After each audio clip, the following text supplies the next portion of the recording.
Greetings and salutations. Second Star right back with some more Raid Shadow Legends, and on screen we have the Evil Midnight Bomber. What bombs at midnight? It's Astralith, but do you remember the Evil Midnight Bomber? What bombs at midnight? This guy from the Tick animated series? Mid-90s? Legendary? Classic? Just gimmicks, high explosives? Well, YouTube exists, so if you don't, go find it. It's hilarious. Okay, so Astralith is one of 10 champions that have a bomb skill. And I don't think that this skill is rare because it's good. It's rare because I don't think Plarium knew how to use it properly to really make it shine, right? And so let's go over these bomb champions that I used for this bomb squad team. I wanted to see if it was a viable thing to do, right? This bomb skill, right? So I had 3 champions that had it. I ranked them up to level 50, see if we can get through some of those farming levels to get our 6-star gear as we push through, and see if this is a good way to do it. Is this an easy way to get her done? All right. So first, let's look at Astralith. Let's see what her skills do and how bombs help or make no sense in this skill set. First of all, Astralith is really cool. Her A1 I am in love with. Attacks one enemy, fills the turn meter of a random ally by 15%, and fills the turn meter of all allies by a further 15% if the attack is critical. Huge turn meter manipulation on an A1. Absolutely fantastic. Get a crit build in, and you are just going over and over and over again. Absolutely fantastic. Bombs don't crit. Alright, so right now, the way that you build the champion does not benefit her A2 whatsoever. Attacks one enemy, places 2 bomb debuffs that detonate after 1 turn. Okay, so there's good and bad there. 2 bombs debuffs are fantastic. Detonate after 1 turn is great. You don't have to wait very long. 5-turn cooldown, get it down to 4 turns with books. It's not a bad skill by itself, but it suffers from being a bomb skill with the inherent pros and cons that the bombs have, which I will get into in a little bit. But the first one here is that they don't crit.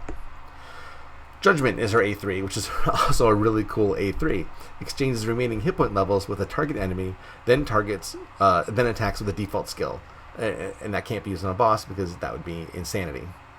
Right? And that also has a passive effect where you gain an extra turn and decreases the cooldown of the skill by 3 turns if this champion's hit points drops below 20% when attacked. Awesome. Alright, so it's on a 7-turn cooldown. You can get it down to 5 turns with 2 books, and then you can get it down, potentially, if you meet this criteria, to 2 turns. Really, really powerful A3.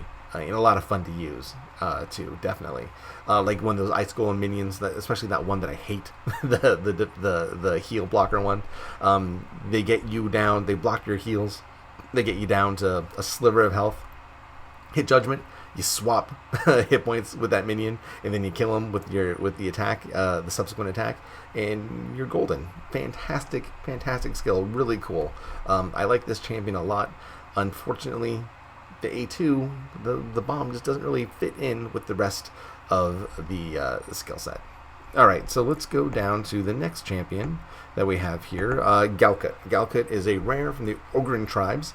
I don't know why he's dressed like a stag beetle. I think it's an odd fashion choice, but I'm not going to say that to his face.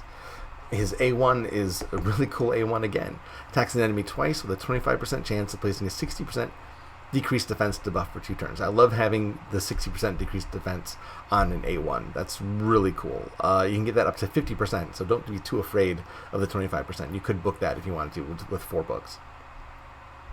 Brutal Battering, a little bit less cool. Attacks all enemies 1 by 1 in random order, and damage inflicted decreases by 25% after each hit. Why? I don't understand this skill. It's kind of strange, but I guess maybe it's one of those variety of is the spice of life things. I don't know. I guess you can get it down to a 3-turn cooldown, which might be kind of cool. Boom Barrage is his bomb skill. It's an AoE, places a bomb that detonates after 2 turns on each opponent. So that's cool. You have a nice AoE, 2 turns, and get it down to a 4-turn cooldown from 5 with 4 books. Nothing wrong with that. And then the aura, though, if you want to ascend him, the Ascension aura unlocks at 3 stars and increases ally crit rate by 24%, which is great for everyone that doesn't do bombs, because, again, bombs don't crit. They also don't benefit from decreased defense. So, again, what we have here is a champion that can't really benefit from their signature skill. I don't know. It's a weird choice. I don't know why they have it that way. But here we go. Let's go move on to Malbranche, and I hope that I'm pronouncing that right. I have no clue. But Malbranche it is. Fantastic looking champion. I love the design, the demon spawn here. Really super cool. They did not hold back with how cool she is. Gathering Inferno is her A1. Attacks one enemy, decreases bomb debuff detonation cooldowns by 1 turn. And that's not just her, that's any bomb debuff that anyone puts down. So it's a really cool A1 for a bomb squad. Her A2 is called Bident Mastery, because she doesn't have a trident, she has a bident. It has 2 prongs instead of 3. I don't know why, but that's her weapon of choice, I guess. Attacks one enemy 2 times, places a counterattack buff on this champion for 2 turns. It's on a 5-turn cooldown, you get down to 4 turns. Rare books, why not? Might as well do it. So, again, that's cool because, 1, counterattack is awesome. If you don't have, an ally counterattack champion, at least get one on this champion is cool because it triggers your A1, which also helps everyone else that has a bomb debuff. So right there, the A1 and the A2 work out fantastically. Demonic Explosives is her A3. This is her bomb skill. Obviously, attacks one enemy, has a 60% chance of placing a bomb debuff that detonates after 3 turns. Okay, it's on a native 6-turn cooldown. You can put in 7 books and get it down to 4 turns, which I did because, again, rare books, why not? And she has an arena speed aura of 16%, which is fine. So, as far as skill cascades go, she's the best out of the bomb squad that I have, and she's definitely going to help out everyone using her A1 to lower the cooldowns. I can't really complain about this champion. She's pretty strong. The only complaint is the bomb skill itself is really the problem. Alright, so let's go into the dungeon. Where did I go? Media source. Alright, so here we are. This is Dragons 14. I have 2 spirit affinities, so I skipped 13 and went right to 14. Because it was just, believe it or not, it was easier. My level 50s that were spirit were getting roasted. So now the only one that I really have to worry about is Gorgrab, and he's pretty strong. He can usually get through most content at this level without any issue, regardless of affinity. Okay, so here's the problem with bombs. I already went through a little bit. I went through how they're not impacted by decreased defense. They can't crit, right? Well, here's the thing. Let me go through the pros first. Let's try to put as good a spin on it as we can.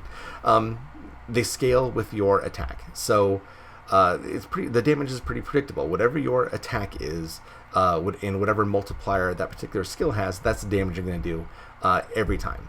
This can be raised with a increased attack skill. So if you have someone on your team with increased attack, that's good. As far as bombers go, Lord Shazar has that built in. Right, so he's, I think, the only bomber that I can think of off the top of my head that has an attack up and a bomb skill, which is the only thing that can really benefit from. So I don't know why that's the only champion that has it. You'd think that that'd be something that they'd want to work in, but that's neither here nor there. I did not design these champions, but that's the only one that really works. All right. Some other things, since they benefit from attack percentage, you can use your attack percentage gloves that you don't use on anyone else ever anywhere and usually just sell.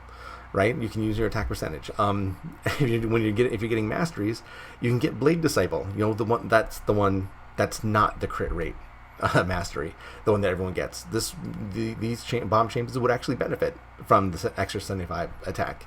If you wanted to. I mean, I'm struggling to find positives for bombs because unfortunately they are just overwhelmed by negatives. Another cool thing, I guess, probably the reason you have a bomb debuff, the debuff will actually go off before the opponent attacks. So if you have the debuff set and the timer goes off, and you have not killed that champion, your target, it'll cycle over to their turn, and the bomb will detonate before they attack. So you could potentially kill them before they can attack you. So that's good, right? I guess that's the whole point. But again, trying to think of a positive because the negatives are. They can't crit. And because they can't crit, there's no big crit damage hits, right? And that's where a lot of damage comes from in this game, as long as we're not talking about, max opponent hit point based skills.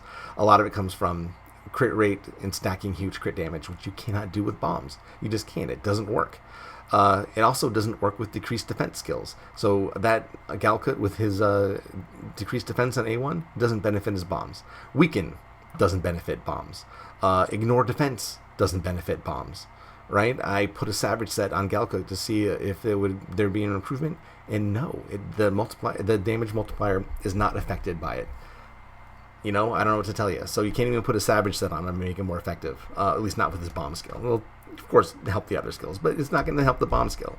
And that's the signature move, man. You want to have something that benefits the signature move. There's only 10. You think that would be a special thing to have rather than a handicap, which is kind of turns out that's what it is. It's more of a handicap, at least with these particular champions. I know Hell Hades has an amazing arena video out there where he uses Soul Drinker and Cardinal to be a troll in the arena, it's so cool. But that's not these champions. They don't have that type of utility, unfortunately. Let's see here. Oh, and AI often wastes the bomb debuff, right? We know that the AI in this game is a little weak, let's say, and be generous and say that. So if you have bomb debuffs on a opponent and they're about to go off, rather than switch targets so that you can let the bomb debuff kill the champion, the AI will target the champion with the bomb debuffs and kind of waste damage that could have gotten somewhere else. So unfortunately on auto doesn't really doesn't play very nicely with the bomb debuff, unfortunately, and that really stinks. I wish that that didn't happen. Also, it can be cleansed. It can be buff blocked. I mean, there's just so many negatives associated with this skill. It needs work. I don't know what they can do to improve it. Maybe make it so that it can't be resisted. Maybe make it so that it can't be cleansed. I don't know. There's things that you could do, I think, to make bombs a little bit stronger, because right now there's just a lot more cons than there are pros to using a bomb team, right? So I did beat the boss. You could potentially get 6-star gear from this level. Granted, I got a brew, but you could get 6-star gear from this level. So it is possible. We've proven that it can be done, but I don't know why, right? There's so many easier ways to get through this content than using bomb squads, which is really unfortunate because it's a cool skill. It's rare. Not a lot of people have it, but I think it's just because it doesn't work very well right now, right? And I wish I had something better to report, but unfortunately, it is what it is. If I'm wrong on any of this, please educate me. I tested the Savage gear to make sure that I knew what I was talking about, so I'm pretty confident in that regard. But if there's anything else I'm missing, if there's a certain way that I should be doing this, like to make it work more effectively, I really want to know, because again, it's a cool, rare skill. It just doesn't seem to work very well and has just so much going against it rather than things going for it, right? So if there's something I missed, let me know. I want to hear it. If you like this video, I'm gonna wrap up now. If you like this, please, while I wrap up, I'll put on the ice golems. I went in there too. If you enjoyed this, please give me a like. I would really appreciate it. Again, leave comments below, and if you want to see more, subscribe. I try to make as many of these as possible with the amount of silver that I have. This is an expensive game to, as far as silver resources go, to gear up and change gear around and try things out. Unfortunately, that's the thing I wish about this game that was different. I wish I could, test more things out, but I'll do it so you don't have to, right? So if you had the question, what do bombers do? I hope this video helps you out. All right, again, comment, like, subscribe. I appreciate it. And in the meantime, you guys stay safe out there, have fun, and I will see you next time.